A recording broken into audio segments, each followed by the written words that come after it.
Ayu dari kelas 11 IPA 3. Di video kali ini saya akan menjelaskan argumen saya atau pendapat saya mengenai penegakan hukum di Indonesia. Sebelum kita membahas lebih luas, mari kita kenali apa itu hukum.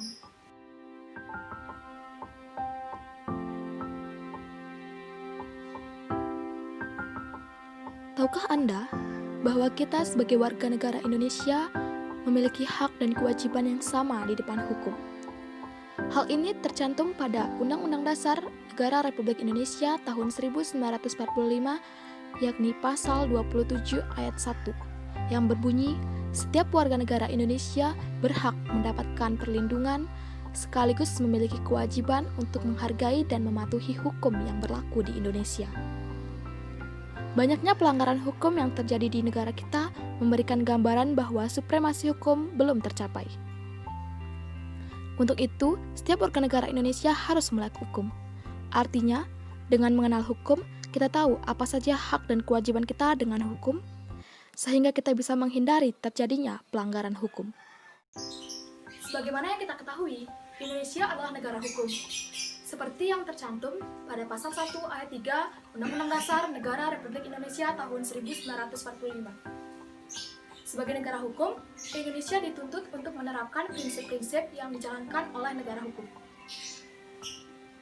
Semua orang berhak mendapatkan keadilan, entah itu dari masyarakat atau negara itu sendiri. Seperti yang tercantum pada sila kelima Pancasila yang berbunyi, keadilan sosial bagi seluruh rakyat Indonesia.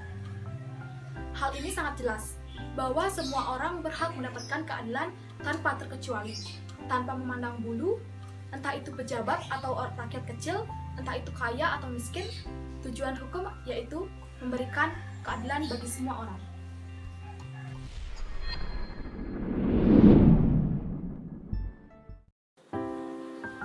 Ketidakadilan pemerintah terhadap rakyat nampaknya semakin ketara.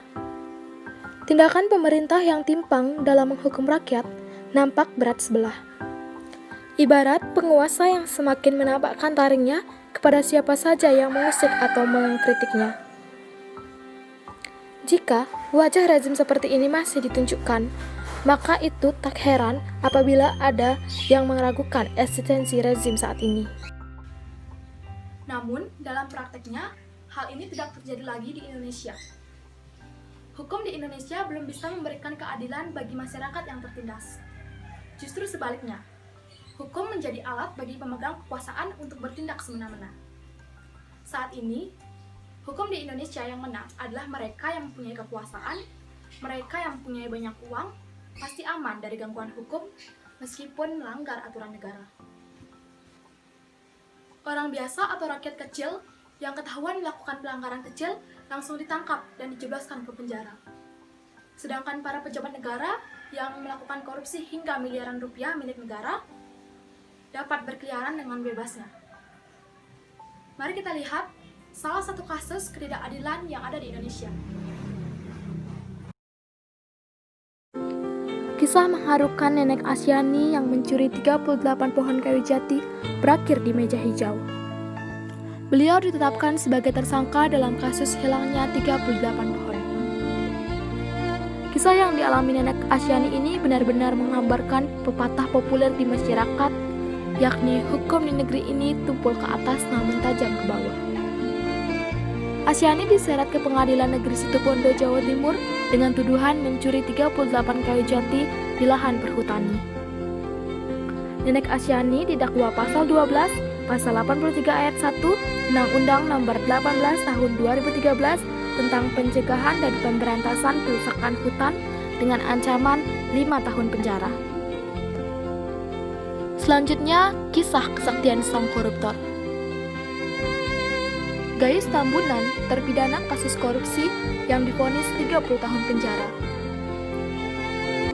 Beliau terlihat liburan saat masih dalam masa tahanan. Saat pergi ke Singapura dulu, Gayus Tambunan masih berstatus sebagai tahanan. Hanya karena dengan uang, beliau bisa bebas dan bisa berlibur. Dari video tersebut, dapat diketahui bahwa hukuman hanya berlaku bagi orang miskin dan tidak berlaku bagi orang kaya. Maka dari itu, tidak sedikit sedikit orang menilai bahwa hukum di Indonesia dapat dibeli dengan uang. Menurut saya pribadi, hukum di Indonesia bisa diibaratkan bagai angin yang lewat. Bisa ditiup ke kiri, bisa ditiup ke kanan, asalkan ada uang. Tetapi juga tergantung bagi keteguhan hati seseorang. Padahal, keadilan hukum yang kita harapkan, yaitu keadilan yang hukumannya ditegakkan langsung oleh penegak hukum demi memberikan keadilan bagi masyarakat. Dengan adanya ketidakadilan hukum di Indonesia, dapat memperburuk bangsa kita sendiri, merusak bangsa, sekaligus menjajah bangsa kita sendiri. Kita sebagai warga negara Indonesia seharusnya malu dengan moral bangsa kita yang terlalu naif. Indonesia bahkan belum sepenuhnya merdeka karena masih terbelenggu oleh ketidakadilan pemerintahannya sendiri. Oleh karena itu, marilah kita bangun hukum di Indonesia, hukum yang sebenar-benarnya, yang seadil-adilnya, agar tidak ada lagi masyarakat yang menilai bahwa hukum di Indonesia tajam ke bawah tetapi tumpul ke atas. Sehingga dengan begitu akan terciptanya hubungan yang harmonis antara pejabat dengan rakyat kecil. Dengan itu akan membuat hukum kita kokoh, teguh, kuat, dan tidak akan jalan ke sana kemari. Sekian argumen saya mengenai penegakan hukum di Indonesia. Semoga bermanfaat, dan jika ada salah kata, saya mohon maaf. Sampai jumpa.